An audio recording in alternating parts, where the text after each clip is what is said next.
Bengal files নামে একটা movie teaser আসে যেখানে একটা ক্যারেক্টারকে ইন্ট্রোডিউস করা হয় যার নাম হলো গোপাল পাঠা। কে এই গোপাল পাঠা, তার পরিচয়ই বা কি? তার নাম শুনেই নাকি পুরো কলকাতা শহর কাঁপতো। কে এই গোপাল পাঠা? গোপাল পাঠার আসল নাম হলো গোপালচন্দ্র মুখোপাধ্যায়, যে 1913 সালে 7ই সেপ্টেম্বর কলকাতার বউবাজারের মালঙ্গা লেনে একটা হিন্দু পরিবারে জন্মগ্রহণ করেছিলেন। তার এই যে গোপাল পাঠা নামটা তিনি নাকি সেটা শৈশবেই পেয়েছিল। তাদের একটা বড় পাঠার দোকান ছিল এবং সেখান থেকেই নাকি তার নামটা এসেছে। পরবর্তীতে যখন তিনি বড় হন তিনি ওই দোকানটা চালান। অনেক সূত্রে বলা হয় তার নাকি বিশাল বল ছিল, সে 100 থেকে 120 কিলো পর্যন্ত মাংস বয়ে আনতো ওই দোকানে এবং সেখানে সে বিক্রি করত। এরপর থেকেই নাকি তার নামটা হয়ে যায় গোপাল পাঠা। তারপরে 1946 সালে যে কলকাতা দাঙ্গা বেঁধেছিল সেখানে হিন্দুদের মাসিয়া হয়ে দাঁড়িয়েছিল এই গোপাল পাঠা, যেখানে হিন্দু ছেলে মেয়েদের উপর নৃশংসভাবে অত্যাচার করা হচ্ছিল সেখানে কিন্তু সে এসে দাঁড়িয়েছিল। সেই সময়কার মুসলিম লীগের লক্ষ্য ছিল এই বাংলাকেও নাকি ওই পাকিস্তানের সাথে সামিল করা, সেটা কিন্তু হতে দেয়নি এই গোপাল পাঠাই। এবং সেই সময় সে অস্ত্র হাতে নিয়ে নেমে পড়েছিল কলকাতার মাটিতে হিন্দুদের রক্ষা করতে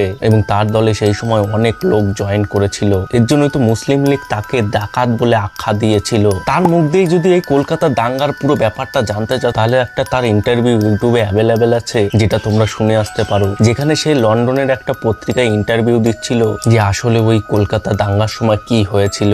आपका नाम क्या है? आपको उम्र कितना है?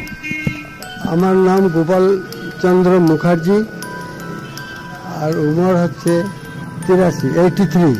তিনি যদি ওয়েস্ট বেঙ্গলে না থাকতো তাহলে ওয়েস্ট বেঙ্গলটা পূর্ব পাকিস্তানের আন্ডারে হয়ে যেত, সেটাই দাবি করে অনেক হিন্দুরা এবং তাকে তো হিন্দু বেঙ্গল টাইগারও বলা হয়। এবং দ্য বেঙ্গল ফাইলস মুভিতেও তাকে একটা সেরকম ক্যারেক্টারই দেখা যাবে, কারণ টিজারটা দেখেই বোঝা যাচ্ছে যে সে কত নারীকে রক্ষা করছে। তার পিছনে দেখো কত নারী রয়েছে এবং সে রক্তাক্ত অবস্থায় মানে মরে না যাওয়া অব্দিও কিন্তু সে তাদেরকে রক্ষা করছে, সেরকমই একটা সিন দেখা যাচ্ছে। তার জীবনে নিয়ে 2018 সালে একটা মুভিও তৈরি হয়েছিল দাঙ্গা দা রাইট, কিন্তু সেই মুভিটা কিন্তু সেরকম চলেনি। এর জন্যই বেশি লোকের কাছে তিনি কিন্তু সেরকম ভাবে পরিচিতি নয়। সে পরিচিতির জিনিসটাই এই বেঙ্গল ফাইলস মুভিতে কাজ করবে।